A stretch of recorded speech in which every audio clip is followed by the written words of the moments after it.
Aujourd'hui, nous allons aborder la ponction lombaire, un geste essentiel en médecine, à la fois diagnostique et parfois thérapeutique. L'objectif de ce cours est de comprendre les indications et contre-indications de la ponction lombaire, de connaître le matériel nécessaire, de décrire la technique de réalisation et enfin d'identifier les complications possibles et leur prévention. La ponction lombaire est un geste médical qui consiste à prélever du liquide céphalorachidien dans l'espace sous-arachnoïdien lombaire. Elle est utilisée surtout pour le diagnostic, mais aussi parfois pour des gestes thérapeutiques.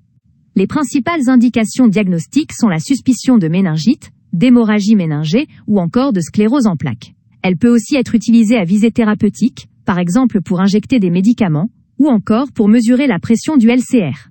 Il existe des situations où la ponction lombaire ne doit pas être réalisée, notamment en cas d'hypertension intracrânienne, de troubles de la coagulation ou d'infection cutanée au point de ponction. Le geste nécessite un matériel stérile, une aiguille à ponction lombaire avec mandrin, gants et champs stériles, antiseptiques, tube pour recueillir le LCR et éventuellement un manomètre si on veut mesurer la pression. La ponction peut être réalisée en position assise, penchée en avant, ou en décubitus latéral avec le dos arrondi, ce qu'on appelle la position dos de chatte. La coopération et l'immobilité du patient sont essentielles.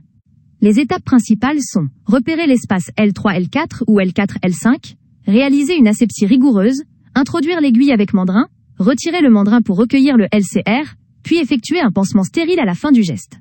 Les complications les plus fréquentes sont les céphalées post-ponction. Plus rarement, on peut observer une infection, un hématome épidural, ou, exceptionnellement, un engagement cérébral qui reste une complication dramatique.